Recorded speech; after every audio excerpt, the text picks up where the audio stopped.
Hai sahabat fisika semua, hari ini kami akan menjelaskan sedikit mengenai pemanasan global. Di sini ada saya Delvina, Adril dan Diu yang akan menemani teman-teman semua. Selamat mendengarkan.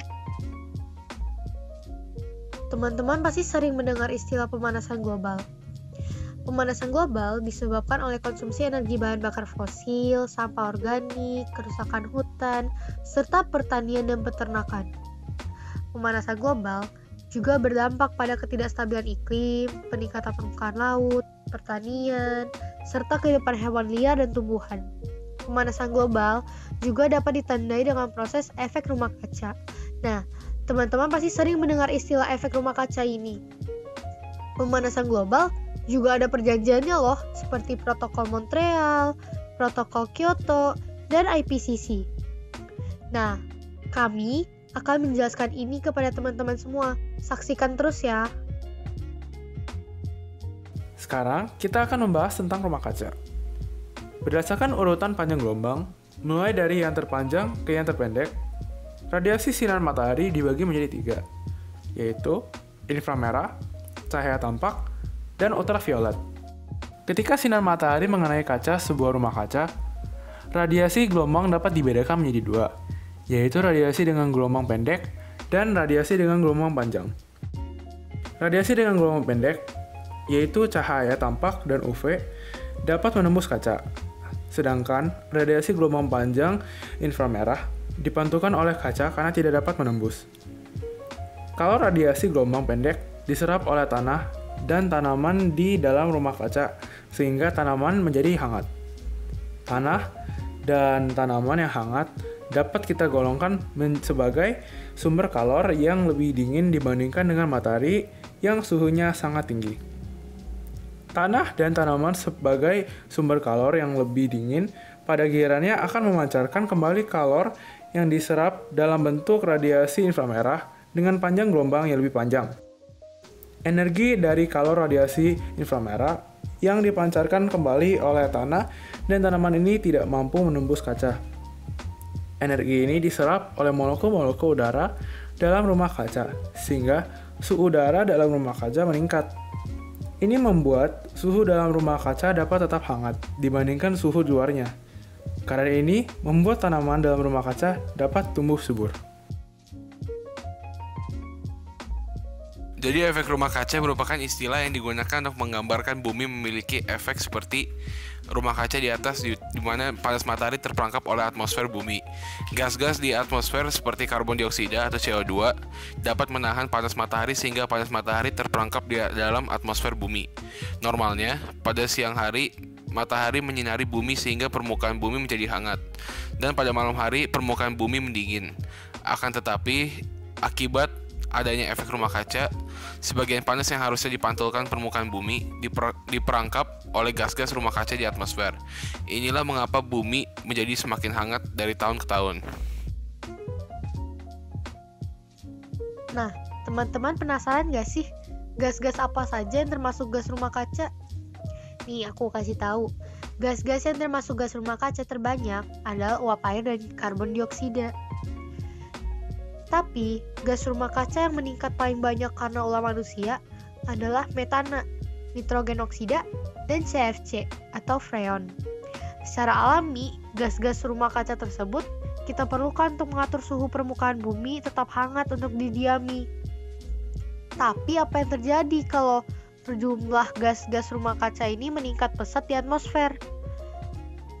Meningkatnya gas rumah kaca di atmosfer berarti semakin banyak radiasi inframerah yang dipancarkan kembali oleh permukaan bumi terserap oleh gas-gas rumah kaca. Hal itu menyebabkan semakin banyak energi radiasi inframerah yang akan dipancarkan ke arah permukaan bumi, sehingga suhu permukaan bumi akan semakin meningkat. Istilah pemanasan global atau global warming digunakan untuk mengacu ke peningkatan suhu rata-rata udara dan lautan di permukaan bumi. Kurva Killing yang menunjukkan meningkatnya konsentrasi CO2 di atmosfer. Sekarang, kita akan membahas tentang penyebab pemanasan global. Pemanasan global disebabkan oleh meningkatnya konsentrasi gas rumah kaca di atmosfer. Jadi, penyebab pemanasan global pastilah berkaitan dengan aktivitas manusia di bumi. Pertambahan populasi penduduk, pertumbuhan teknologi, dan industri juga merupakan penyebab pemanasan global. Berikut ada beberapa aktivitas manusia yang menyebabkan terjadinya pemanasan global. Penyebab pertama adalah konsumsi energi bahan bakar fosil. Bahan bakar fosil mengandung karbon, sehingga pembakaran karbon pastilah menghasilkan gas rumah kaca karbon dioksida. Banyaknya gas rumah kaca yang dibuang ke atmosfer berkaitan dengan gaya hidup dan jumlah penduduk. Contohnya, Amerika Serikat. Amerika Serikat merupakan negara dengan penduduk yang gaya hidupnya sangat boros, dengan mengkonsumsi energi yang berasal dari bahan bakar fosil. Penyebab yang kedua adalah dari sampah organik. Sampah organik adalah sampah yang dapat mengalami pelapukan. Contoh dari sampah organik adalah daun, sayur, buah-buahan, kertas, dan kayu. Sampah organik menghasilkan gas rumah kaca metana atau CH4. Penyebab yang ketiga adalah dikarenakan kerusakan hutan. Salah satu fungsi tumbuhan yaitu menyerap karbon dioksida atau CO2 dan mengubahnya menjadi oksigen atau O2. Gas karbon dioksida merupakan gas rumah kaca, sehingga kerusakan atau pengundulan hutan secara besar-besaran berarti hilangnya faktor penyerap gas rumah kaca karbon dioksida di atmosfer. Dengan kerusakan hutan, tentu saja penyerapan karbon dioksida tidak optimal, sehingga akan mempercepat terjadinya pemanasan global. Penyebab yang terakhir adalah dari pertanian dan peternakan. Sektor pertanian memberikan kontribusi terhadap peningkatan emisi gas kaca melalui sawah-sawah yang tergenang, yang menghasilkan gas metana, penggunaan pupuk, pembakaran sisa tanaman, dan pembusukan sisa pertanian. Menurut laporan yang baru saja dirilis World Watch Institute, menyatakan bahwa peternakan bertanggung jawab terhadap sedikitnya 51% dari pemanasan global. Setelah membahas penyebab, kita akan membahas dampak pemanasan global. Dampak yang pertama adalah ketidakstabilan iklim. Contoh ketidakstabilan iklim yang dapat kita lihat adalah mencairnya gunung es di belahan bumi utara karena suhu yang lebih tinggi daripada daerah lain di bumi. Di Indonesia sendiri, kita dapat merasakan ketidakstabilan iklim tersebut dengan sangat jelas. Jika dulu Agustus sampai Desember adalah musim hujan, sekarang belum tentu Agustus sampai Desember adalah musim hujan. Maka dari itu, pola cuaca menjadi sukar diprediksi dan lebih ekstrim. Dampak yang kedua adalah peningkatan permukaan air laut. Ketika atmosfer menghangat, air pada permukaan laut juga menghangat. Hal ini berarti volume air di lautan membesar karena pemuaian sehingga menaikkan tinggi permukaan laut. Lempengan es di kutub juga mencair dikarenakan pemanasan global. Hal ini mengakibatkan naiknya volume air laut. Dampak yang dapat terjadi karena kenaikan air laut antara lain pulau-pulau akan tenggelam, erosi dari tebing, pantai, dan bukit pasir akan meningkat. Ketika tinggi lautan mencapai muara sungai, maka akan terjadi banjir akibat air pasang di daratan. Dampak yang ketiga dapat dirasakan dalam sektor pertanian.